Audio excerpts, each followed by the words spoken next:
Bonsoir, peuple de Dieu. Voici, nous sommes là, vous qui suivez la parole de Dieu, partout dans le monde entier. Et nous vous bénissons. Continuez comme ça, bon courage. Posez des questions. Nous attendons vos questions pour aussi grandir cette étude biblique. Et avant tout, nous pouvons dire merci à Dieu qui nous donne encore le souffle de vie pour montrer sa fidélité à nous et puis sa force qu'il nous donne pour évangéliser à travers les études bibliques dans le monde entier. Bénissons l'Éternel. Merci Dieu de Tout-Puissant, Père Seigneur, nous voulons à cet instant que tu nous donnes la force, Seigneur, que ta main sainte, Père Seigneur, nous abrite, Éternel Dieu, contre l'autre, le ruse, Père Seigneur. Soit un bouclier, soit un refuge, Père Seigneur, que le sang de Jésus nous couvre, Éternel Dieu. Nous voulons répandre cette parole partout dans le monde entier. Mais Seigneur, nous voulons que cette parole puisse traverser, Père, des océans, aussi partout dans le monde, Éternel Dieu. Par ta puissance, nous pouvons tout faire, parce que tu fais ce que tu veux, tu fais parce que tu peux. Merci de tous nos cœurs, merci pour ta présence, parce que ta parole s'accomplira là où deux ou trois signent en mon nom, je suis au milieu d'eux. Merci Éternel Dieu pour ta présence. Béni soit-il, béni aussi l'instrument qui t'a choisi, Père Seigneur, qu'il soit inspiré, Père Seigneur, par ta puissance. De tous nos cœurs, nous pouvons te dire, Père, ta présence nous fait du bien. Gloire au Père, au Fils et au Saint-Esprit. Amen. Amen. Oui, Seigneur, nous te louons, nous te rendons grâce. Béni sois-tu et gloire à toi. Ce soir encore, nous voici encore assemblés en ton nom, tu es au milieu de nous, Seigneur. Que ton esprit règne en maître, que ta parole se fasse entendre, qu'elle ne retourne pas à toi sans avoir fait ta volonté, et que toute la gloire t'en revienne. Gloire au Père, gloire au Fils, et gloire au Saint-Esprit. Amen. Amen. Oui, Éternel, sois loué, sois béni, sois glorifié, ô mon Dieu. Merci de nous réunir encore aujourd'hui sous ton saint regard pour être à l'écoute de ta sainte parole à travers cette étude biblique que tu as préparée pour ton peuple réuni devant toi et pour tous ceux qui te suivent à travers les réseaux sociaux. Bénis chaque famille représentée ici.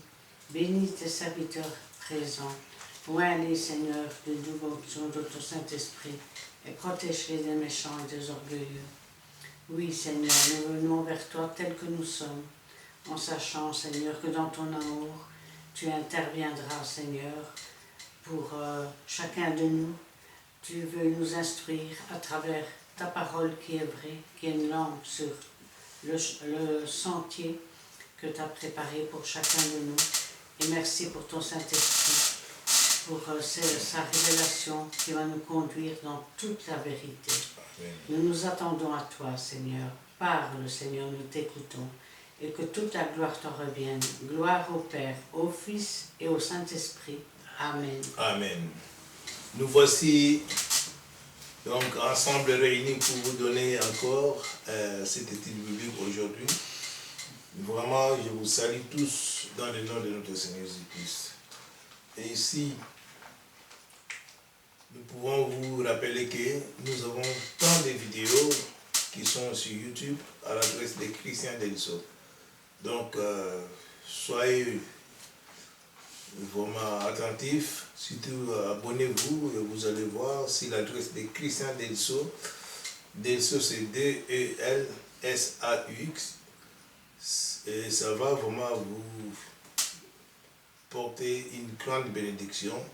Et n'hésitez pas, si vous hésitez quelque chose, posez des questions, ça va nous aider encore à faire d'autres vidéos. Si place, nous sommes une église, nous sommes chez la rue Paul Johnson, numéro 55, à Montigny-sur-Sambre. Code postal, c'est 6061. Aujourd'hui, nous allons parler de la culpabilité universelle, Pasteur Christian. Amen. Culpabilité. On parle ici de coupable. Universel, ce qui veut dire que tous ont péché.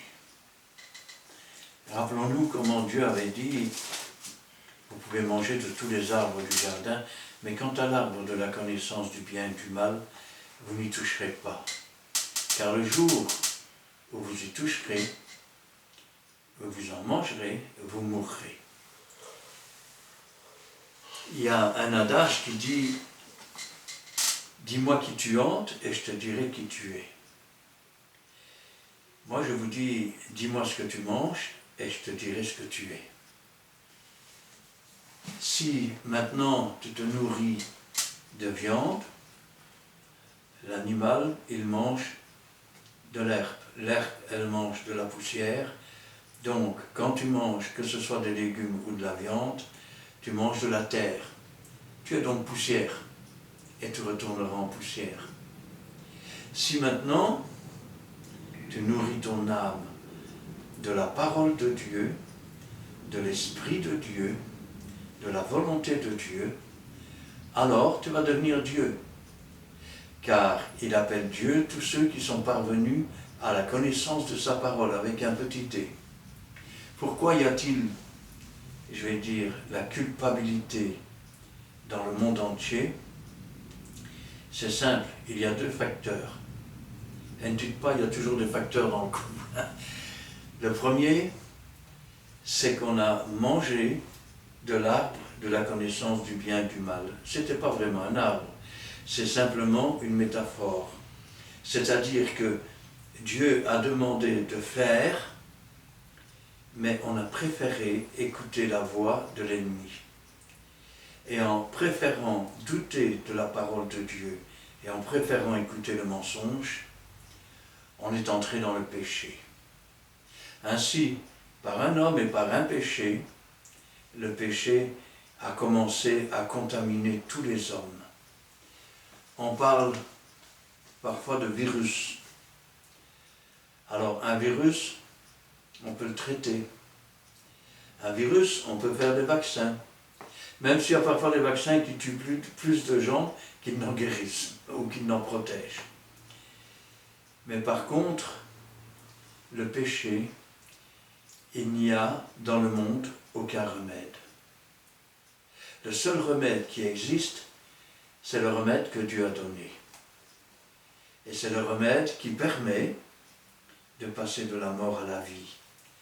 Mais avant de parler de ce remède, on va commencer par la Genèse chapitre 6, versets 5 à 8. Nous lisons la parole de Dieu dans le livre de la Genèse, chapitre 6, versets 5 à 8. L'Éternel vit que la méchanceté des hommes était grande sur la terre, et que toutes les pensées de leur cœur se portaient chaque jour uniquement vers le mal. L'Éternel se repentit d'avoir fait l'homme sur la terre, et il fut affligé en son cœur. Et l'Éternel dit, « J'exterminerai de la face de la terre l'homme que j'ai créé, depuis l'homme jusqu'au bétail, aux reptiles et aux oiseaux du ciel, car je me répands de les avoir faits. » Mais Noé trouva grâce aux yeux de l'Éternel. Après la sortie du jardin d'Éden, il y a eu le premier meurtre, Caïn qui a tué Abel. Puis les hommes se sont multipliés et les péchés se sont multipliés avec eux. En sorte que l'homme est tombé à cause d'un péché, mais que quand le salut ou le moyen d'en sortir va venir, ce ne sera plus à cause d'un seul péché, mais à cause de plusieurs péchés. Dieu s'est repenti d'avoir fait l'homme. Il faut dire que dans le ciel, il y a des anges et des anges déchus. Un tiers des anges sont déchus. Ce que l'on appelle des esprits errants ou des démons. Et pour eux, la seule façon d'exister physiquement, eh bien, c'est quand ils ont vu que les filles des hommes étaient belles. Ils en ont pris pour femmes. C'est alors qu'il y eut des géants sur la terre. Et si vous regardez le livre d'Enoch, qui n'est pas un livre apocryphe, mais qui est simplement un livre qui avait disparu, vous verrez que ces géants ont commencé à manger tous les animaux pour commencer. Quand je parle des animaux, je parle aussi des dinosaures. Ensuite, ils ont commencé à manger la récolte des hommes. Et quand les hommes ont faim, ils sont prêts à tout et à n'importe quoi pour survivre. C'est alors que Dieu a commencé à regarder la terre. C'était devenu chacun pour soi et Dieu pour tous. Dieu a regretté d'avoir fait la terre. Mais au milieu de cette terre, il y avait un homme que l'on appelle Noé. Et cet homme a trouvé grâce aux yeux de Dieu. C'est ainsi qu'il fit cette arche, qui est le moyen du salut de l'époque, et que lui, sa femme, ses 3 fils, Sem, Cham, Japheth, et leurs épouses, sont montés dans l'arche avec les animaux. Parce que Dieu avait observé Noé, et que Noé n'était pas comme tous ces hommes. Il ne cherchait ni la richesse, ni la gloire, ni la domination, ni l'esclavage des autres. Il cherchait simplement à vivre heureux devant son Dieu. Alors, il faut savoir ceci, c'est que Dieu sonde les cœurs et il sait ce qu'il y a dans l'homme. Nous allons passer maintenant à Jérémie, chapitre 17, versets 9 à 13.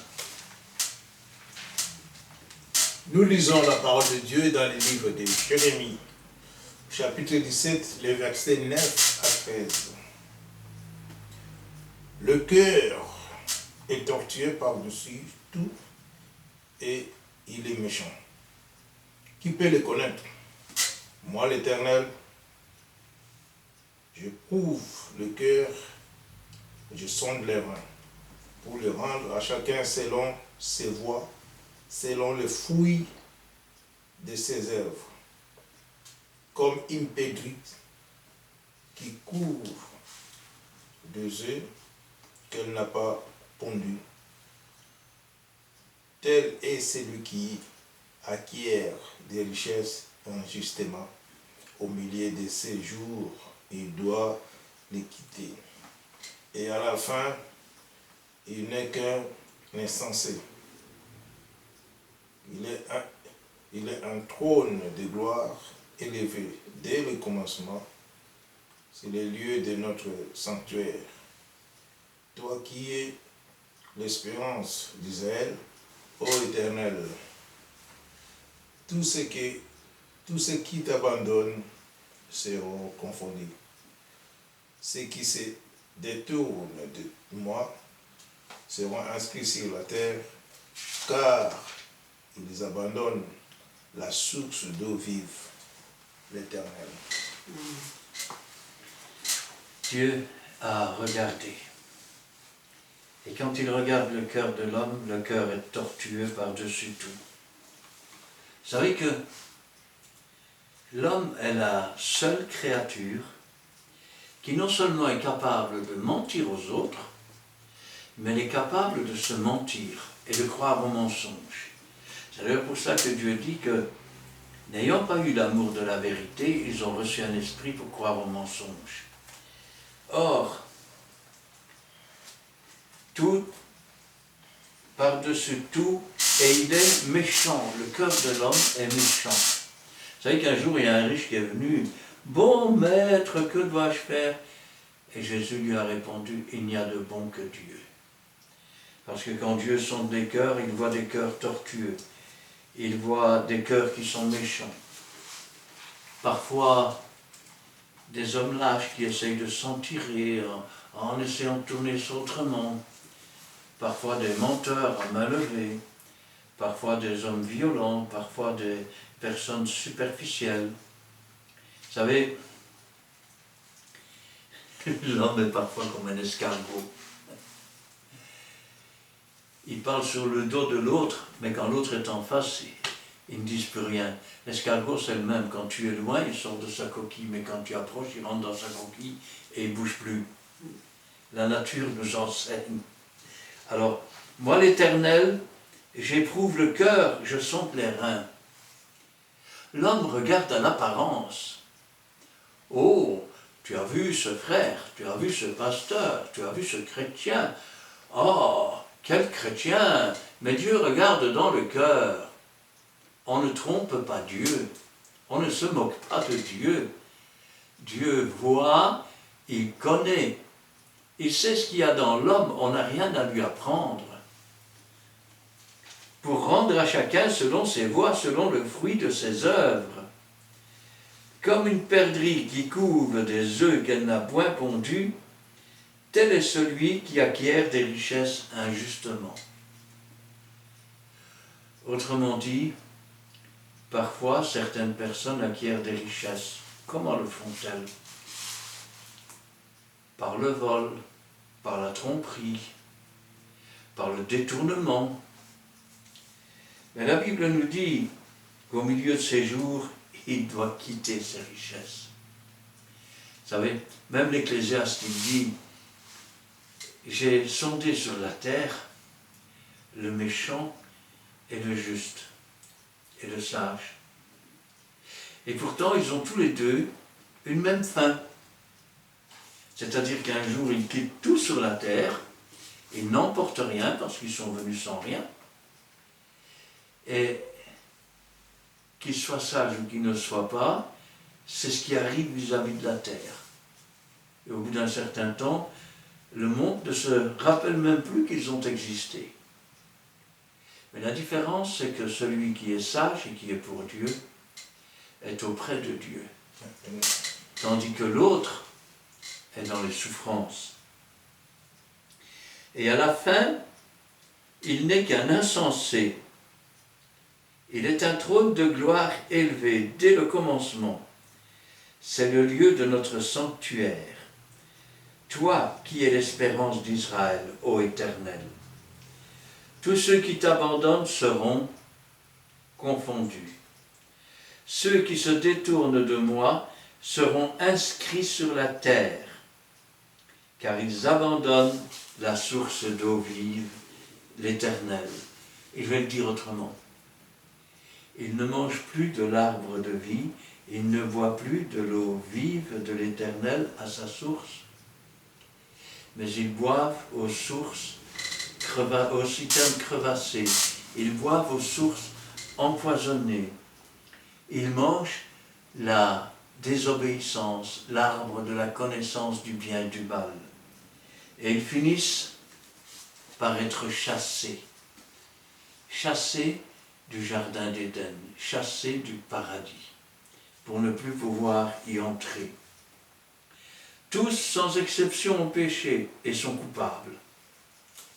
Eh oui, parce qu'on n'est pas chrétien, c'est pas parce que papa et maman sont chrétiens qu'on est chrétien.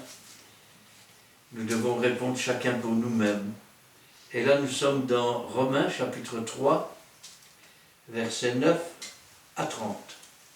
Nous lisons la parole de Dieu dans le livre aux Romains, chapitre 3, versets 9 à 30. La condamnation de ces gens est juste. Quoi donc? Sommes-nous plus excellents? Nullement. Car nous avons déjà prouvé que tous, juifs et grecs, sont sous l'empire du péché, selon qu'il est écrit. Il n'y a point de juste, pas même un seul. Nul n'est intelligent, nul ne cherche Dieu. Tous sont égarés, tous sont pervertis. Il n'en est aucun qui fasse le bien, pas même un seul. Leur gosier est un sépulcre ouvert. Ils se servent de leur langue pour tromper. Ils ont sous leurs lèvres un venin d'aspi. Leur bouche est pleine de malédiction et d'amertume. Ils ont les pieds légers pour répandre le sang.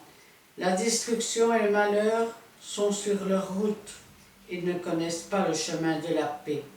La crainte de Dieu n'est pas devant leurs yeux. Or, nous savons que tout ce que dit la loi, elle le dit à ceux qui sont sous la loi, afin que toute bouche soit fermée et que tout le monde soit reconnu coupable devant Dieu. Car nul ne sera justifié devant lui par les œuvres de la loi, puisque c'est par la loi que vient la connaissance du péché. Mais maintenant, sans la loi, est manifestée la justice de Dieu, à laquelle rendent témoignage la loi et les prophètes. Justice de Dieu par la foi en Jésus-Christ pour tous ceux qui croient. Il n'y a point de distinction, car tous ont péché et sont privés de la gloire de Dieu. Et ils sont gratuitement justifiés par sa grâce, par le moyen de la rédemption qui est en Jésus-Christ. C'est lui que Dieu a destiné à être une victime propitiatoire pour ceux qui auraient la foi en son sang, afin de montrer la justice parce qu'il avait laissé impunis les péchés commis auparavant. Au temps de sa patience, afin, dis-je, de montrer sa justice dans le temps présent, de manière à être juste, tout en justifiant celui qui a la foi en Jésus. Où donc est le sujet de se glorifier? Il est exclu. Par quelle loi? Par la loi des œuvres? Non, mais par la loi de la foi. Car nous pensons que l'homme est justifié par la foi, sans les œuvres de la loi. Ou bien Dieu est-il seulement le Dieu des Juifs? Ne l'est-il pas aussi des païens? Oui, il l'est aussi des païens, puisqu'il y a un seul Dieu, qui justifiera par la foi les circoncis et par la foi les incirconcis. Qu'est-ce que la Bible nous dit? Elle nous dit que il n'y a pas dans ce monde un seul homme qui soit juste. Un seul qui n'ait pas péché. Car tous sont pécheurs. Et le salaire du péché, c'est la mort. Or, c'est la loi de Dieu qui nous le dit. Cette loi, beaucoup disent que maintenant il n'y a plus de loi, c'est fini, les commandements c'était pour dans le temps. Alors laissez-moi vous dire, c'est toujours mal de voler, c'est toujours mal de tuer. La seule différence, c'est que la loi écrite sur des tables de pierre est remplacée par la loi de l'esprit qui est écrite dans les cœurs de chair. Quand elle est écrite dans nos cœurs, c'est cette loi qui brise nos fers et nos chaînes parce que par l'esprit qui a conduit dans la vérité, ces paroles sont gravées au fond de nos cœurs. Et parce qu'elles sont gravées au fond de nos cœurs, cette loi est devenue vivante en nous, comme Christ vit en nous. Ainsi, ce n'est plus par la loi, car il est impossible aux hommes d'obéir à la loi, c'est par la foi en Jésus-Christ et par la grâce qu'il nous fait de nous délivrer de ses péchés, afin que nous marchions dans la sanctification. Or, celui qui est le Dieu des Juifs est aussi le Dieu, je n'aime pas le mot païen, parce que païen est un dérivé du mot paysan. Or, les paysans sont ceux qui travaillent et qui font que nous mangeons tous les jours. On les a appelés de toutes sortes de noms, notamment les paysans. Quelqu'un qui ne travaillait pas à l'école, comme il faut, on l'appelait un paysan tué. Quelqu'un qui ne sait pas se tenir, paysan. Autrefois, c'était des cutéreux. Mais en réalité, nous devrions parler de gens qui sont inconvertis. Rien à voir avec la paysannerie. Ça veut dire que Dieu a fait grâce à tous ceux qui n'étaient pas juifs, qui étaient des goïms, à tous ceux qui font partie du reste du monde. Dieu n'a pas abandonné son peuple, mais il s'est tourné vers les nations pour susciter la jalousie d'Israël. Et ainsi la chute d'Israël a été le relèvement de toutes les nations, du même que le jour où Israël se relèvera, les 12 000 de chaque tribu, comprenant enfin qu'ils ont été trompés par l'Antéchrist. Ce jour-là sera l'enlèvement de l'Église et la résurrection de ceux qui ont cru en Jésus-Christ. En attendant, Dieu est le Dieu de tous les êtres humains. Amen. Il est aussi le Dieu de tous les animaux. Il est le Dieu de toute la création. Et hors lui, il n'y a pas de Dieu. Je vais le dire autrement. Quand nous commençons à regarder la loi de Dieu, nous nous rendons compte que nous sommes comme des bêtes. Nous nous rendons compte que nous avons agi comme si Dieu n'existait pas. Et là, c'est la culpabilité universelle. C'est-à-dire qu'il n'y a pas un seul juste, il n'y a pas un seul homme qui n'ait pas péché. Le seul qui n'a jamais péché était à la fois parfaitement homme et aussi parfaitement Dieu. C'est la raison pour laquelle il a pu prendre la punition que méritaient nos péchés. Et c'est la raison pour laquelle, par la foi en son nom, en sa puissance et en sa parole, Dieu nous guérit de la mort et nous rend à la vie. Alors, Dieu est la source du salut. Et nous sommes, un instant que je trouve, voilà. Nous sommes dans 1 Roi, chapitre 8, le verset 42, pour commencer jusqu'au verset 51. Nous lisons la parole de Dieu dans le livre de 1 Roi, chapitre 8, commençons par le verset 42. Car on saura que ton nom est grand, ta main forte, ton bras étendu, quand il viendra prier dans cette maison.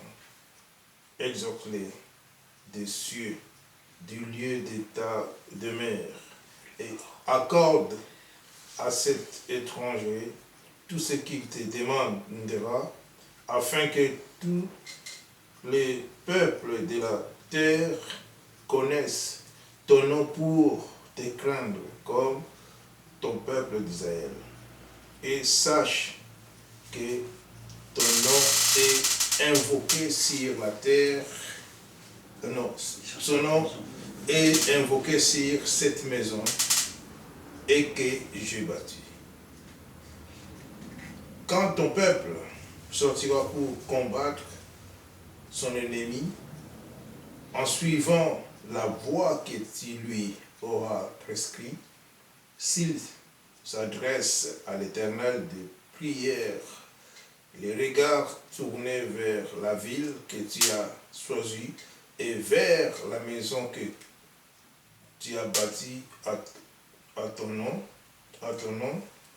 exauce des cieux leurs prières et leurs supplications et fais-leur droit. Quand ils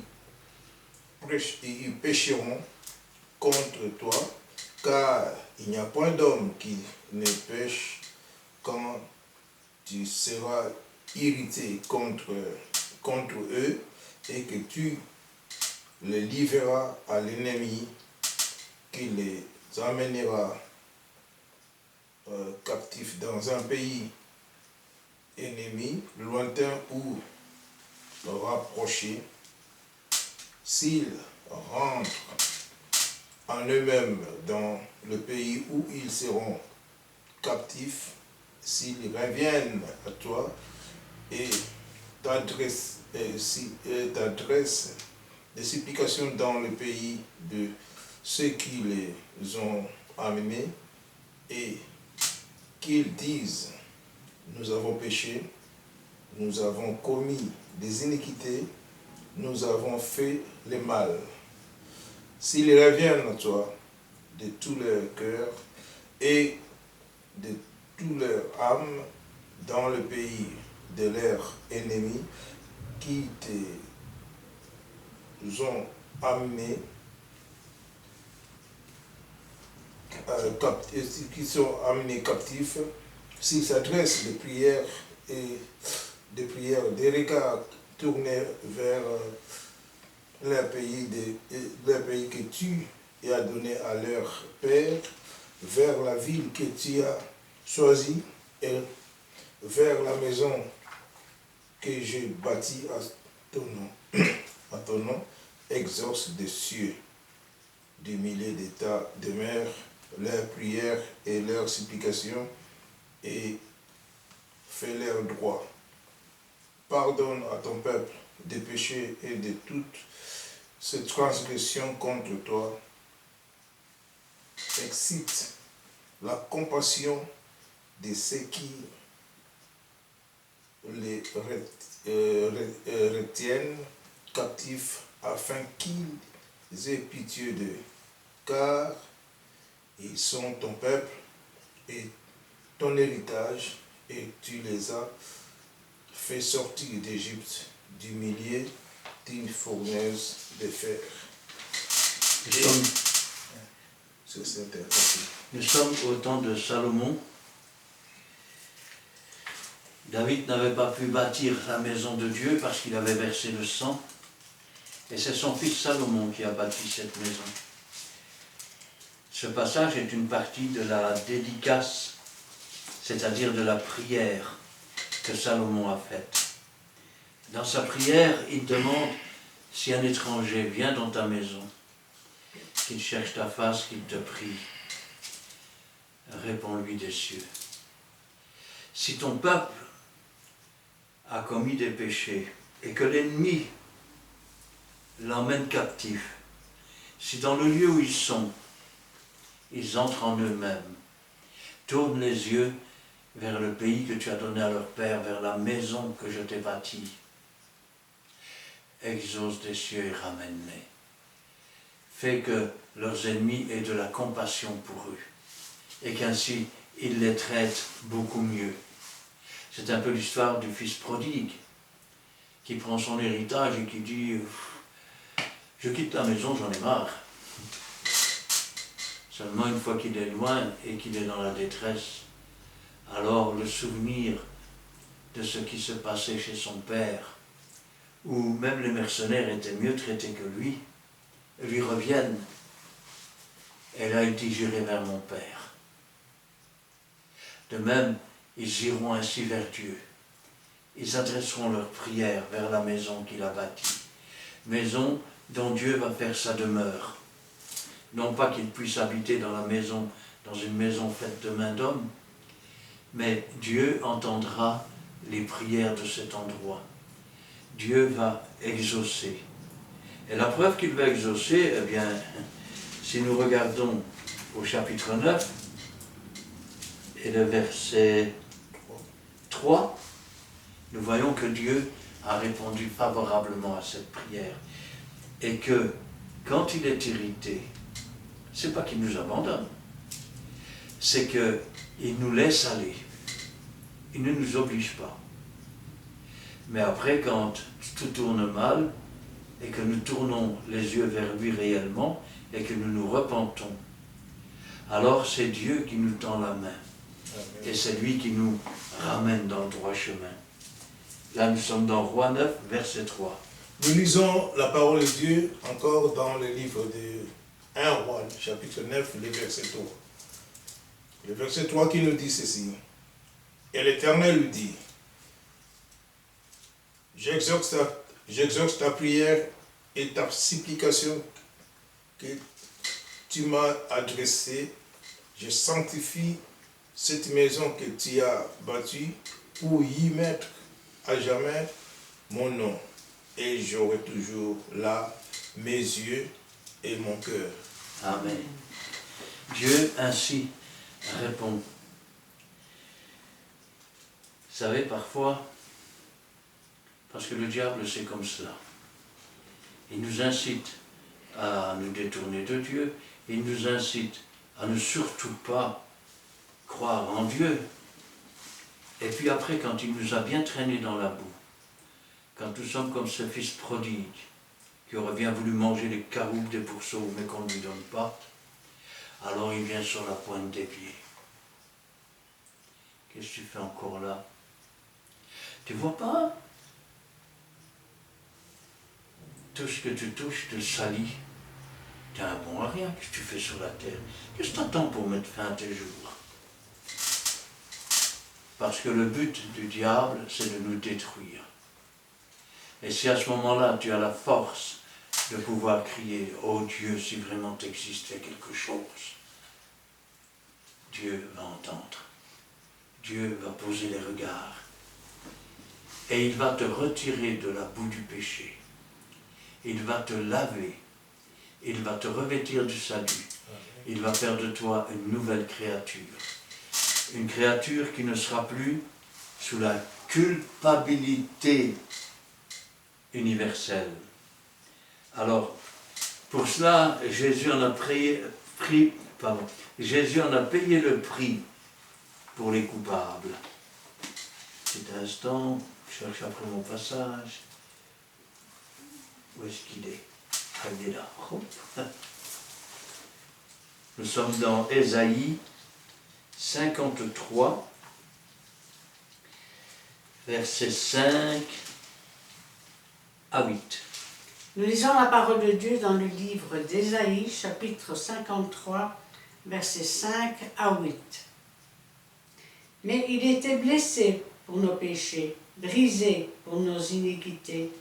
Le châtiment qui nous donne la paix est tombé sur lui, et c'est par ses meurtrissures que nous sommes guéris. Nous étions tous errants comme des brebis, chacun suivait sa propre voie, et l'Éternel l'a frappé pour l'iniquité de nous tous. Et il a été maltraité et opprimé. Il n'a point ouvert la bouche, semblable à un agneau qu'on mène à la boucherie, à une brebis muette devant ceux qui la tombent. Il n'a point ouvert la bouche. Il a été enlevé par l'angoisse et le châtiment, et parmi ceux de sa génération qui a cru qu'il était retranché de la terre des vivants et frappé pour les péchés de mon peuple. Nous voyons ici que comme tous les hommes ont péché, que tous sont coupables, que le salaire du péché c'est la mort. Or, la mort n'est pas simplement le souffle de vie qui s'arrête, le corps qui s'effondre. La mort dont on parle à cause du péché, c'est la séparation d'avec Dieu. C'est-à-dire une vie où Dieu ne peut plus rien faire pour nous. Nous avons eu un temps de vie. On dit toujours, tant qu'il y a de la vie, il y a de l'espoir. Nous avons eu un temps de vie. Ce temps nous a été donné afin que nous prenions conscience de nos péchés, afin que nous commencions à comprendre que ce n'est pas les Juifs qui ont crucifié Jésus, ce n'est pas les Romains.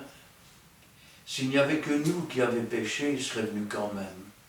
Et il serait mort sur cette croix, et son sang aurait coulé pour effacer notre péché. En somme, c'est nous qui l'avons crucifié. Et ce que Dieu nous demande, c'est d'en prendre conscience, de regretter d'avoir vécu comme si Dieu n'existait pas, alors que Dieu nous a tant aimés qu'il a donné ce qu'il avait de plus cher et de meilleur pour nous sauver, pour nous retirer de la séparation, pour nous réconcilier avec Dieu, pour qu'un jour, au lieu de descendre dans le Sheol, dans la Géhenne, dans le séjour des morts, dans les Hadès, là où il y a des pleurs, des grincements de dents, là où la flamme du regret, je vais dire, tourmente jour et nuit, là où les démons s'acharnent et où il n'y a plus de secours.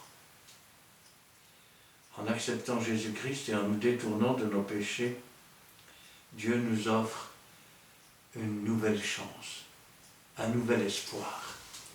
Il est le chemin, la vérité, la vie. Hors lui, il n'y a pas de salut. Car il y a un seul nom qui a été donné sous le ciel par lequel nous puissions être sauvés, c'est Jésus-Christ. Et celui qui n'a pas Jésus est toujours sous la condamnation de son péché.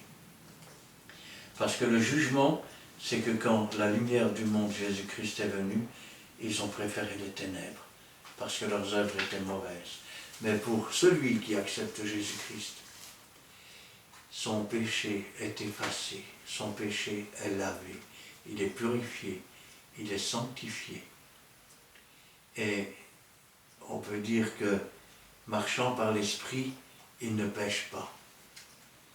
Il sort de la culpabilité du monde entier, universel, et il entre dans la gloire et la bénédiction des fils de Dieu. Alors, il n'en est aucun qui ne soit coupable. Et là, nous sommes dans Ecclésiaste, chapitre 7, versets 17 à 20. Nous lisons le passage de Ecclésiaste, chapitre 7, les versets 17 à 20. Ne sois pas méchant à l'excès et ne sois pas insensé pourquoi mourrais-tu avant ton temps? Il est bon que tu retiennes ceci et que tu ne négliges point cela, car celui qui craint Dieu échappe à toutes ces choses. La sagesse rend les sages plus forts que 10 chefs qui sont dans une ville plutôt. Non, il n'y a sur la terre point d'homme juste qui fasse le bien et qui ne pêche jamais. Amen. Il n'y a pas d'homme dans ce monde qui soit juste et qui fasse le bien et qui ne pêche pas. Tous ont péché. Mais attention, ne sois pas méchant à l'excès et ne sois pas insensé. Car en faisant cela, tu raccourcis le nombre de tes jours. Savez-vous que tous ceux qui sont attachés à Dieu, on a constaté qu'ils avaient une espérance de vie environ de 10% au-dessus des autres. Et quand je pense à cela, je dis, Seigneur, c'est incroyable comme les soucis du siècle peuvent détruire l'intérieur de l'homme, peuvent l'affaiblir, peuvent tout simplement le désespérer au point d'en devenir malade et de mourir. C'est pour ça qu'il dit, ne néglige pas cela, crains Dieu. La sagesse rend le sage plus fort que 10 chefs qui sont dans la ville. La sagesse, la véritable, celle qui a bâti sa maison, qui a taillé ses 7 colonnes. Jésus a dit, sur cette pierre, en parlant de la révélation de Pierre, je bâtirai mon église, Jean, cette église. Et quand je pense à cela, je dis, Seigneur, il n'y a pas un homme sur terre qui ne pêche. C'est vrai. Il y a pourtant des péchés qui conduisent à la mort, il y a des péchés qui ne conduisent pas à la mort. Le péché connu et que je continue à faire, ça s'appelle un péché à main levée. C'est le péché qui conduit à la mort. Le péché qui ne conduit pas à la mort, c'est celui que l'on ignore. Parce que ce n'est pas parce qu'on a accepté Jésus-Christ aujourd'hui qu'on sent que Jésus-Christ habite dans notre cœur, qu'on se sent enfin libéré, que nous ne péchons pas. Nous devons apprendre de Dieu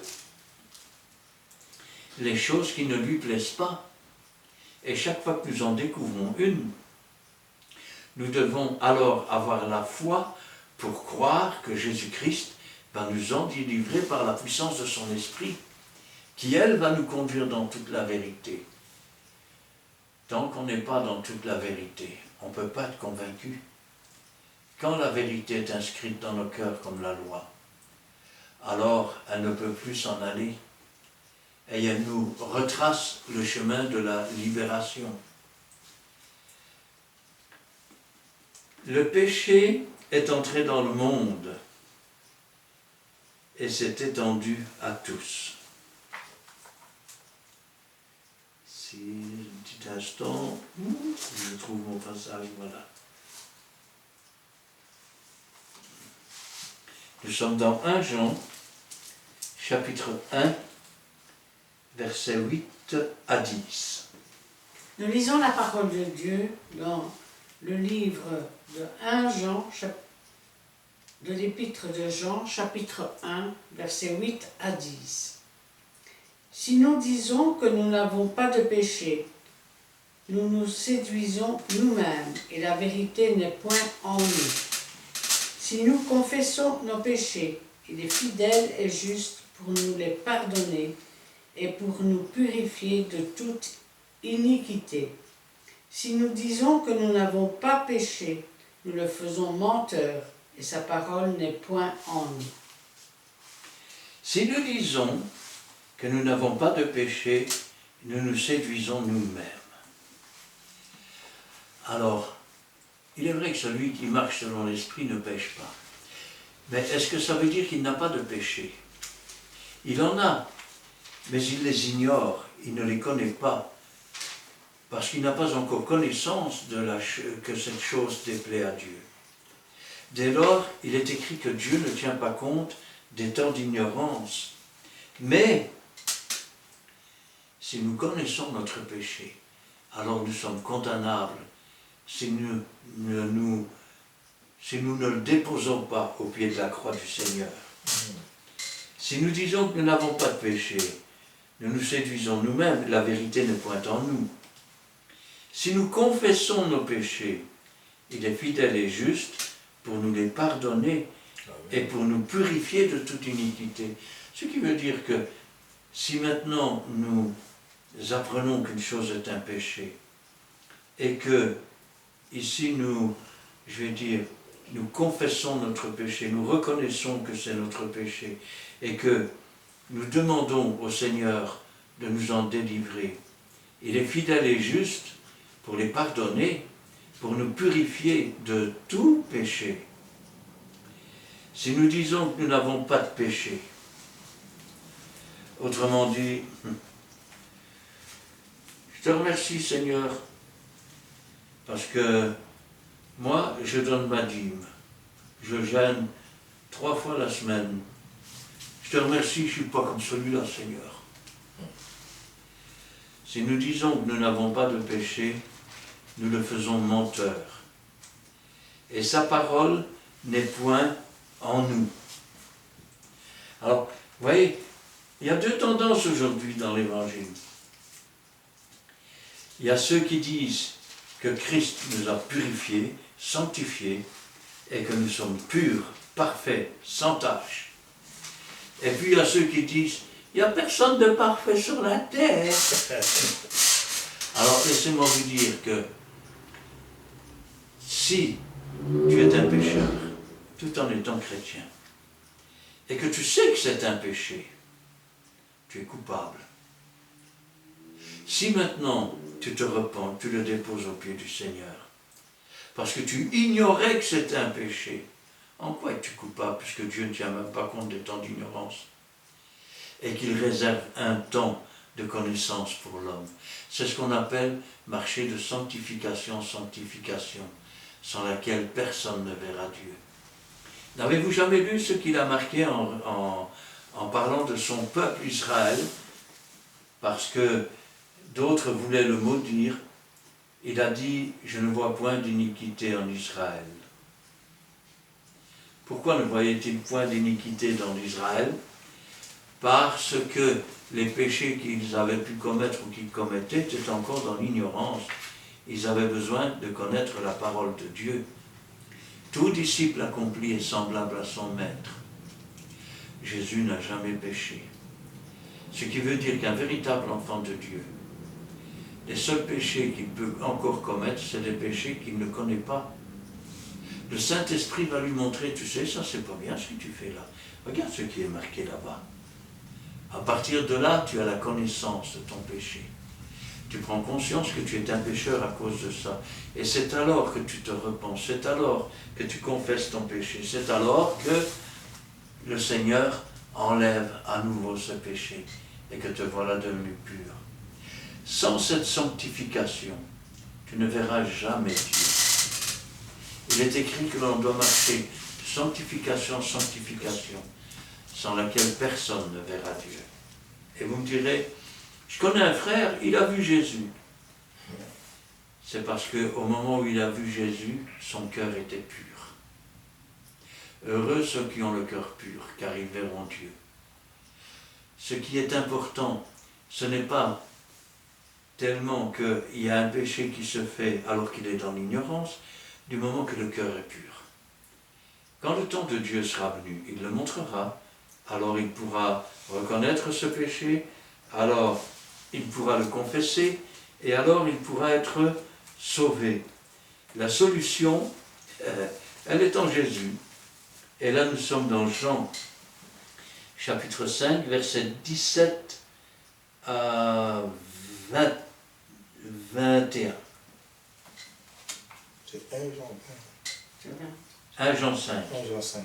versets 17 à 21. Je raconte.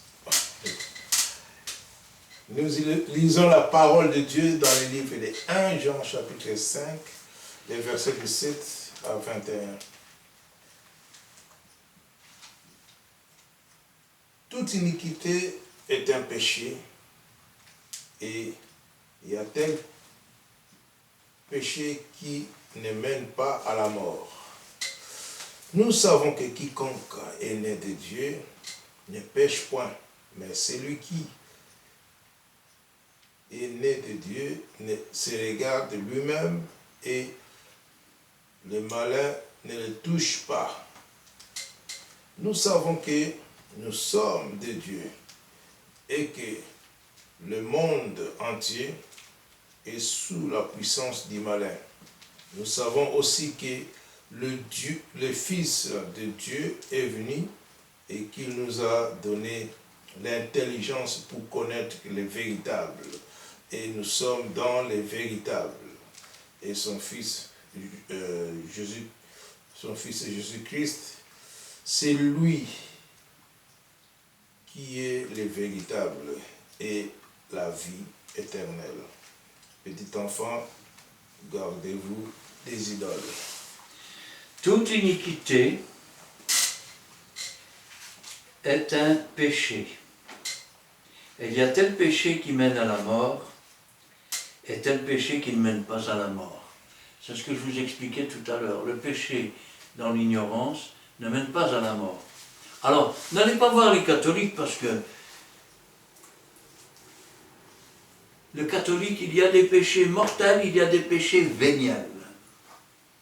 Alors c'est quoi un péché véniel? Tu as un petit péché. Arrière de moi, Satan. Car le péché qui ne mène pas à la mort, c'est celui que nous commettons en étant dans l'ignorance. Que Dieu nous révélera et qui sera sanctifié. En sorte que celui qu'on considère comme le pécheur, c'est celui qui pêche alors qu'il sait que ce n'est pas bien ce qu'il fait. Et qui continue à le faire. Alors que celui qui pêche sans entamer, je vais dire, ou sans détruire cette vie éternelle qui lui a été donnée, c'est celui qui ignore cette chose et dont Dieu ne tient pas compte. Mais au temps venu, le Saint-Esprit va le montrer. Mais celui qui est né de Dieu se garde lui-même. Nous nous gardons. Vous savez que dans ce passage déjà, nous commençons à comprendre pourquoi il est écrit « Mon peuple se meurt manque de connaissance ». Parce que, comme il ne veut pas de la connaissance, comme il rejette la connaissance, il finira par être rejeté de Dieu aussi.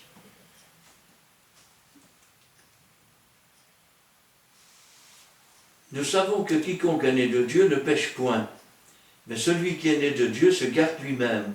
Le malin ne le touche pas. Nous savons que nous sommes de Dieu et le monde entier est sous la puissance du malin. Autrefois, avant la venue de Jésus, il y avait la culpabilité universelle. C'est-à-dire que tous avaient péché. Aucun homme ne pouvait entrer dans le paradis. Même ceux qui étaient nés au temps d'Abraham et tout ça, ils n'entraient pas dans le paradis. La Bible nous dit qu'ils étaient dans le sein d'Abraham. Ce n'est qu'à la mort de Jésus-Christ, qui étant rendu mort quant à la chair, vivant quant à l'esprit, il est allé prêcher à tous ceux qui étaient emprisonnés. Et il les a emmenés dans le paradis. Comme il avait dit à ce brigand, aujourd'hui même tu seras avec moi dans le paradis. Ah oui, c'est vrai, il n'y a pas de purgatoire. Ou plutôt si, il y en a un. Mais le purgatoire, ce n'est pas après votre mort. Le purgatoire, je vais dire un autre mot. Au lieu de marcher de purgation en purgation, vous marchez de sanctification en sanctification, sans laquelle personne ne verra Dieu. Que le monde entier est sous la puissance du malin. Nous savons aussi que le Fils de Dieu est venu et qu'il nous a donné l'intelligence pour connaître le véritable. Quand il dit pour connaître le véritable, ce qui veut dire qu'il y a beaucoup de faussaires, que nous devons nous méfier. Et nous sommes dans le véritable, en son Fils Jésus-Christ. C'est lui, regardez bien, quand je pense que dans certaines religions on nous dit que Jésus est un prophète, dans d'autres il faut adorer Jéhovah seul, et pas Jésus. Écoutez bien, c'est lui qui est le Dieu véritable et la vie éternelle. Petits enfants, gardez-vous des idoles, gardez-vous de mettre quoi que ce soit au-dessus de Dieu, sinon vous retombez dans le péché. Vous savez que, ça n'a l'air de rien, mais vous savez que le caractère, je vais dire, s'inscrit dès le plus jeune âge. Chez l'enfant, on peut retrouver le caractère et déjà commencer à pressentir ce qui sera ou deviendra. Nous sommes dans Proverbes chapitre 20, versets 5 à 12. Nous lisons la parole de Dieu dans le livre des Proverbes, chapitre 20, versets 5 à 12. Les desseins dans le cœur de l'homme sont des eaux profondes, mais l'homme intelligent sait y pulser.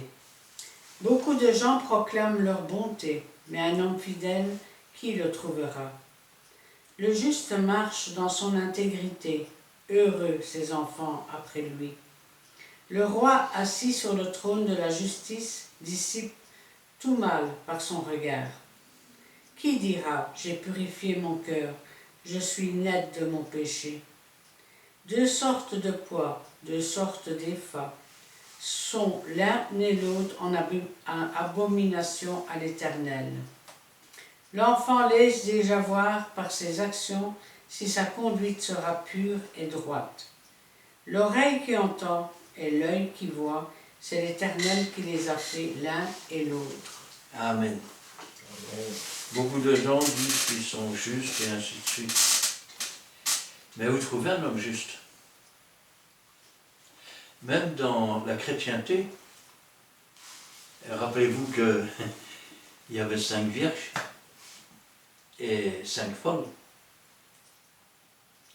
Rappelez-vous que de 2 femmes qui meulent à la meule, l'une sera prise, l'autre laissée. De 2 personnes qui sont dans un champ, l'un sera pris, l'autre laissé. De 2 qui sont sur un toit, l'un sera pris, l'autre laissé. Étroit et resserré, le chemin qui conduit à la vie éternelle. Large et spacieux, le chemin qui conduit à la perdition. Et beaucoup sont ceux qui prennent ce chemin large. Quand je pense à cela, je me dis, Seigneur, 2 sortes de poids, 2 sortes d'effats. Autrement dit, même parfois dans la chrétienté, C'est pour ça qu'il y a beaucoup d'églises aujourd'hui qui sont branlantes. Parce que celui-là me plaît bien, donc, comme je m'entends bien avec, eh ben, ça va. Mais l'autre, il a l'air bizarre. Alors que celui avec qui tu t'entends, tu ne t'es même pas enquéri de savoir où en était sa spiritualité. Et l'autre qui ne te plaît pas, peut-être qu'il ne te plaît pas parce qu'il te remet les points sur les i. Et tu n'es pas content. Un épha, deux sortes de poids, deux sortes d'éphas, sont l'un et l'autre en abomination à l'Éternel. Déjà, l'enfant laisse voir quelles seront ses actions. Rappelez-vous que on est d'abord de nouveau. Et donc, on est un bébé spirituel. Paul disait, je vous ai donné du lait et non de la nourriture solide, car vous ne pouviez pas la supporter, vous ne le pouvez toujours pas. Quand tu es un bébé spirituel, tu dois l'observer. Parce que c'est là que ce qui sera plus tard se développe. Soit en sagesse, en intelligence, soit en fausseté et en détournement de la parole. La loi a mis à jour la culpabilité universelle et la loi conduit à la grâce. Et là nous sommes dans Galates, chapitre 3, le verset 21 à 29. Nous lisons la parole de Dieu dans le livre des Galates, au chapitre 3, les versets 21 à 29. La loi est-elle donc contre la promesse de Dieu? Loin de là. S'il lui était donné une loi qui pût procurer la vie, la justice viendra réellement de la loi. Mais l'Écriture a tout renfermé sous le péché, afin que ce qui avait été promis fut donné par la foi en Jésus-Christ à ceux qui croient. Avant que la loi vînt, nous étions enfermés sous la garde de la loi en vue de la foi qui devait être révélée. Ainsi, la loi a été comme un pédagogue pour nous conduire à Christ afin que nous fussions justifiés par la foi. La foi étant venue, nous ne sommes plus sous ce pédagogue, car vous êtes tous fils de Dieu par la foi en Jésus-Christ. Vous tous qui avez été baptisés en Christ, vous avez revêtu Christ. Il n'y a plus ni juif ni grec, il n'y a plus ni esclave ni libre, il n'y a plus ni homme ni femme, car tous vous êtes un en Jésus-Christ. Et si vous êtes en Christ, à Christ, vous êtes donc la prospérité d'Abraham, héritier selon la promesse. La loi est-elle donc contre les promesses de Dieu? Loin de là. S'il eût été donné une loi qui pût procurer la vie, la justice viendrait réellement de la loi. Mais l'Écriture a tout renfermé sous le péché. Alors, la loi, c'est un instituteur. Vous avez les commandements de Dieu. Quand vous désobéissez à un seul commandement, ce commandement étant dans la loi, vous désobéissez à la loi de Dieu. Et donc, cette loi, elle est là pour nous faire comprendre que nous sommes pécheurs, que nous sommes dans la désobéissance, que nous sommes morts par nos offenses et par le péché. Or, pourquoi est-ce là? afin que nous nous tournions vers celui qui peut changer notre destin. Non pas par l'obéissance à la loi, mais par la foi. Amen. Vous savez, un jour Jésus a dit, si vous aviez la foi comme un grain de sénévé, c'est-à-dire comme la plus petite des graines, qui pourtant, une fois qu'elle a poussé, devient un arbuste. Si vous aviez la foi comme un grain de sénévé, vous diriez à cette montagne, va, jette-toi dans la mer, elle irait. Si maintenant tes difficultés sont plus grandes qu'une montagne et qui t'écrasent, si tu as la foi et les confiances en Jésus-Christ, sache qu'il change les temps et les circonstances et que tu peux dire à cette montagne, jette-toi dans la mer. Ce sont les soucis du siècle qui étouffent la parole de Dieu. Or, si nous nous tournons vers la loi va nous montrer que nous ne sommes pas en règle avec Dieu. Et nous allons alors chercher à nous mettre en règle avec Dieu. Mais l'Écriture a tout renfermé sur la loi afin que ce qui avait été promis fût donné par la foi en Jésus-Christ à ceux qui croient. À ceux qui croient. Avant que la foi vînt, nous étions enfermés sous la garde de la loi. Alors,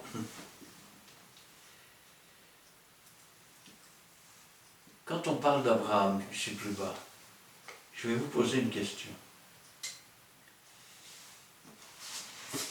Lorsque la foi d'Abraham fut imputée à justice, et donc il fut justifié par la foi, était-ce avant la circoncision ou était-ce après la circoncision? Il n'était pas encore circoncis. Ce qui montre que, je vais dire, c'est par la foi que l'on obtient de Dieu, et pas par les œuvres, ou alors par l'œuvre de croire en Dieu, de croire en sa parole, de croire en Jésus-Christ. Avant que la foi vînt, nous étions enfermés sous la garde de la loi, en vue de la foi qui devait être révélée. Ainsi la loi, a été comme un pédagogue, un instituteur, pour nous conduire à Christ, afin que nous fussions justifiés par la foi. La foi étant venue, nous ne sommes plus sous ce pédagogue. Autrement dit, la lettre tue. La loi écrite sur les tables de pierre tue. Mais la loi de l'esprit qui est écrite dans les cœurs de chair est une loi vivante et qui nous donne la vie et qui nous rend à la vie. Car vous êtes tous fils de Dieu par la foi en Jésus-Christ. Jésus a dit, voici ma mère, mes frères et mes sœurs, ce sont ceux qui écoutent la parole de Dieu, qui la mettent en pratique. Si nous sommes frères et sœurs de Jésus, Jésus étant le roi des rois et le Seigneur des seigneurs, nous sommes des princes et des princesses. Nous sommes des enfants de Dieu. Il n'y a plus ni juif ni grec, il n'y a plus ni esclave ni libre, il n'y a plus ni homme ni femme, car tous vous êtes en Jésus-Christ. Ça veut dire que l'on soit un esclave, qu'on soit riche, qu'on soit pauvre, qu'on soit dans une prison, qu'on soit dans un lit malade, qu'on soit une femme ou un homme, ce salut, Jésus l'a offert pour chacun d'entre nous. Car Dieu a tant aimé le monde qu'il a donné son Fils unique, afin que quiconque, sans exception, croit en lui, ne périsse pas, mais qu'il ait la vie éternelle. Et si vous êtes à Christ, vous êtes donc la postérité d'Abraham. La postérité d'Abraham, c'est ceux qui ont cru. Abraham crut et ça lui fut imputé à justice. Il n'était pas encore circoncis, n'avait fait aucune œuvre pour Dieu. C'est la foi, par la foi que nous sommes sauvés. Ah, je sais. Tu es témoin de Jéhovah et dans ton église on t'a dit, montre-moi la foi sans les œuvres, je te montrerai la foi par les œuvres. tu oublies une chose. C'est que quelqu'un qui fait une œuvre, il l'a fait parce qu'il a la foi. Ah oui. Parce que quelqu'un qui n'a pas confiance ne fait pas l'œuvre. Donc, tu vois que c'est la foi qui sauve. Mais la foi sans les œuvres, elle est morte. Puisque si tu ne fais pas l'œuvre, c'est que tu ne crois pas. Donc, tu as beau prétendre que tu as la foi, tu n'as pas d'œuvre. Montre-moi la foi sans les œuvres, je te montrerai la foi par les œuvres. Mais ça ne veut pas dire que c'est les œuvres qui sauvent. Il n'y a aucune contradiction entre les deux. Et si vous êtes à Christ, vous êtes donc la postérité d'Abraham, héritier, non selon nos œuvres, mais selon la promesse que Dieu a faite. Jésus a brisé le péché universel et offre le pardon. Et là, nous sommes dans Romains chapitre 3, verset 9 à... Chapitre 5. Quoi tu dis? Chapitre 5. Oh pardon, oui. Je m'étais trompé. Voilà. Romains chapitre 5, verset 12 à 20. Si je vois. 21. Nous lisons la parole de Dieu dans le livre Romains chapitre 5, versets 12 à 21. C'est pourquoi, comme par un seul homme le péché est entré dans le monde, et par le péché la mort, et qu'ainsi la mort s'est étendue sur tous les hommes, parce que tous ont péché. Car jusqu'à la loi, le péché était dans le monde. Or, le péché n'est pas imputé quand il n'y a point de loi. Cependant, la mort a régné depuis Adam jusqu'à Moïse, même sur ceux qui n'avaient pas péché par une transgression semblable à celle d'Adam, lequel est la figure de celui qui devait venir. Mais il n'en est pas du don gratuit, comme de l'offense, car si par l'offense d'un seul, il en est beaucoup qui sont morts, à plus forte raison la grâce de Dieu et le don de la grâce venant d'un seul homme, Jésus-Christ, ont-ils été abondamment répandus sur beaucoup. Et il n'en est pas du don comme de ce qui est arrivé par un seul qui a péché. Car c'est après une seule offense que le jugement est devenu condamnable, tandis que le don gratuit devient justification après plusieurs offenses. Si par l'offense d'un seul, la mort a régné par lui seul, à plus forte raison ceux qui reçoivent l'abondance de la grâce et du don de la justice régneront-ils dans la vie par Jésus-Christ lui seul. Ainsi donc, comme par une seule offense la condamnation a atteint tous les hommes, de même par un seul acte de justice, la justification qui donne la vie s'étend à tous les hommes. Car comme par la désobéissance d'un seul homme, beaucoup ont été rendus pécheurs, de même par l'obéissance d'un seul, beaucoup seront rendus justes.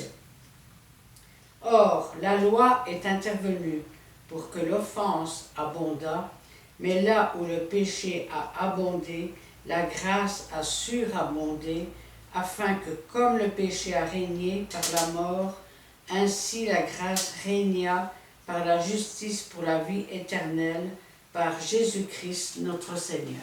Qu'est-ce qu'il nous dit? Il nous dit que le péché est entré par un seul homme, on en a parlé au début. Et par un seul péché. Et que le péché s'est étendu à tous les hommes comme un virus. Et pas seulement un péché, mais plusieurs. Et que certains ont même péché avec d'autres péchés que ceux d'Adam. La loi a mis en évidence ces nombreux péchés. Et ainsi, par un seul homme, tous ont péché. Mais de même, quand Jésus-Christ est venu, par un seul homme, Jésus-Christ a effacé tous les péchés. De même que par un homme, la mort est venue pour tous, de même, par le sacrifice de Jésus-Christ, je vais dire, la rédemption ou le pardon des péchés a été offert à quiconque croit. Et laissez-moi vous dire que Dieu sait déjà. Parce qu'avant la fondation du monde, lui qui est allé voir dans tous les futurs, il a vu tous les hommes qui seraient sauvés et ceux qui ne le seraient pas. C'est pourquoi avant la fondation du monde, il a déjà écrit les noms de tous ceux qui seraient sauvés dans un livre qu'on appelle le livre de vie. Et c'est ainsi qu'il donne la vie éternelle à tous ceux qui rentrent, je vais dire, à la maison. Parce que le but de Dieu n'est pas de détruire l'homme. Vous savez, quand vos enfants font quelque chose de mal, même si c'est grave, vous pouvez les punir, vous pouvez les frapper. Vous savez, on ne punit pas l'enfant du voisin, mais il reste quand même votre fils dans le fond de votre cœur. Et quel que soit ce qu'il a fait, il y a toujours à la fois un sentiment de colère pour ce qui s'est fait, mais un sentiment aussi de tristesse. Car on voudrait que les choses ne soient pas comme ça. Et Dieu ne veut pas que les choses soient comme ça. Dieu offre la réconciliation. Dieu offre le pardon. Dieu offre la vie éternelle. Et il offre tout cela en Jésus-Christ. Dieu offre le Saint-Esprit. Jésus a prié le Père, il a reçu le Saint-Esprit, afin que nous soyons conduits dans toute la vérité, afin que nous devenions le temple, l'habitation de Dieu en esprit, afin que tel il est, tel nous sommes, et nous devons être. C'est pour ça que je pense que si nous connaissons des péchés, je ne vais pas vous dire quel est votre péché, vous le savez bien. Alors repentez-vous, confessez votre péché au Seigneur, changez de vie, afin que ce péché disparaisse, que vous soyez à nouveau en communion avec le Seigneur, comme au premier jour de vos conversions, quand vous n'aviez parfois pas encore ouvert la bouche que déjà Dieu vous exauçait, quand l'ange de l'Éternel vous portait sur les mains de peur que vous ne heurtiez contre une pierre, quand la présence du Seigneur était tellement forte, comme on dit chez nous, le roi n'était pas votre cousin. Dieu veut donner cette paix, cette joie qui surpasse toute intelligence. Dieu ne demande pas que tu travailles de plus en plus vite, il demande que tu travailles de mieux en mieux, que tu apprennes de mieux en mieux, afin que tu puisses te conduire et être, je vais dire, être digne du salut du Seigneur. Mais quoi qu'on fasse, c'est une grâce, donc on n'en est pas digne, on ne le mérite pas, on ne le méritera jamais. Nous devrions d'autant plus être reconnaissants de le recevoir gratuitement. Amen. Contrairement à ce que certains enseignent dans leur église, sans rien payer. Pourquoi pesez-vous de l'argent pour qu'il ne rassasie pas? Venez, mangez, buvez, c'est gratuit. Jésus-Christ a donné sa vie, et il ne l'a pas vendue. Une fois que vous appartenez à Jésus-Christ, vous n'êtes pas à vendre, vous avez déjà été racheté. Amen. Amen. Et amen. Merci Seigneur pour ces moments que nous venons de passer en toi, pour cette étude biblique. Dieu Tout-Puissant, nous pouvons dire que merci parce que tu as tout accompli dans tes saints sur la croix pour ceux qui t'obéissent. Nous te sanctifions à ce moment éternel, Dieu. Et nous voulons dire merci. Et après, nous allons vous rappeler des choses, nos adresses. Et pourquoi pas aussi vous inviter de venir aussi nous rejoindre là où nous sommes. Prions l'Éternel. Éternel Dieu, merci Père Saint pour ta parole. Merci pour l'instrument que tu utilises de cette étude biblique pour un jour. Éternel Dieu, nous te bénissons, nous te glorifions en ce moment, Éternel Dieu, que tu es avec nous. Nous avons passé un moment avec toi, Éternel Dieu. Béni soit-il, Dieu de la miséricorde, plein de compassion, Éternel Dieu. Nous te disons merci encore pour ces bons moments que nous venons passer avec toi, Éternel Dieu. Et nous voulons, Père Saint, que Seigneur, ceux qui entendront ce message, Père Saint, puissent aussi que le Saint-Esprit puisse le toucher, afin qu'il fasse la volonté de Dieu, éternel Dieu. Merci, parce que tu as béni aussi, tu as surtout planifié notre chemin de retour. Nous ne manquerons pas, Père Saint, à te bénir. Merci de tout nos cœurs, au nom précieux de notre Seigneur Jésus-Christ. Amen. Oui Seigneur, nous te louons, nous te rendons grâce. Béni sois-tu et gloire à toi. Encore ce soir, Seigneur, ta parole a été dite. Que ton esprit, Seigneur, convainc de péché, de justice, de jugement. Qu'il puisse, Seigneur, ramener les fils et les filles prodigues, afin qu'ils puissent boire de l'eau de la vie et que toute la gloire t'en revienne. Gloire au Père, gloire au Fils et gloire au Saint-Esprit. Amen. Amen. Amen. Merci Seigneur pour cet instant béni passé avec toi, à travers cette étude biblique.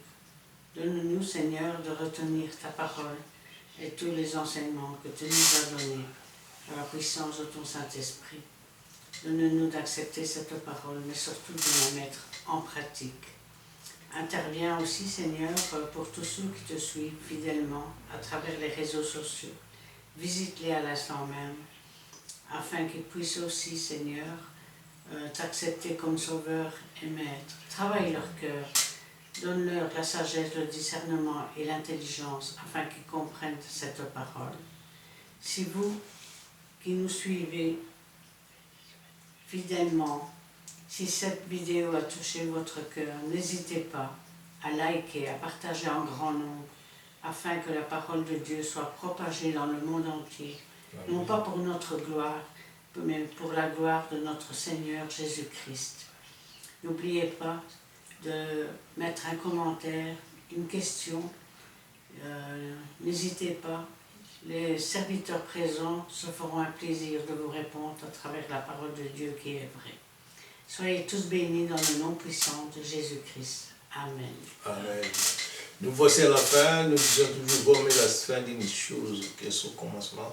Mais à la fin aussi, vous n'allez pas y échapper, nous avons plein de vidéos. Je vous conjure, ça édifie, et ce sont des vidéos qui sont sur YouTube. Prenez la peine de les visualiser et mettre à cœur cette adresse et likez, surtout abonnez-vous. Nous faisons pas de la commerce, mais c'est pour l'évangélisation. Donc mettez des commentaires, vos commentaires, ça va nous aider à faire d'autres études publiques. Ben, les adresses sont normales sur YouTube, sur Christian Delso, D-E-L-S-A-U-X. Sur place, nous sommes une église, la Fraternité évangélique de Pentecôte Péniel. Et nous sommes sur la rue Paul Johnson, nord 55, 6061, Montigny-Sissambre, à Charleroi. Nous sommes bien en Belgique, en Charleroi. Parce que plusieurs m'ont demandé Charleroi, selon comment on peut localiser. Mais nous sommes à Charleroi, Montigny-Sissambre, c'est un petit patelin de Charleroi. Voilà. Et pour terminer, nous allons chanter un petit air pour vous. À celui qui nous aime, qui nous a délivrés de nos péchés par son sang, et qui a fait de nous un royaume des sacrificateurs pour Dieu son Père. À lui soit la gloire et la puissance. À lui soit la gloire et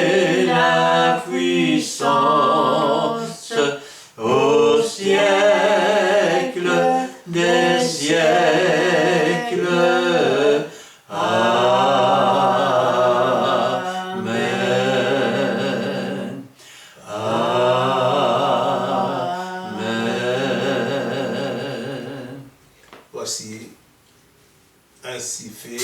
Donc, quant à nous, aujourd'hui, on vous dit bye bye.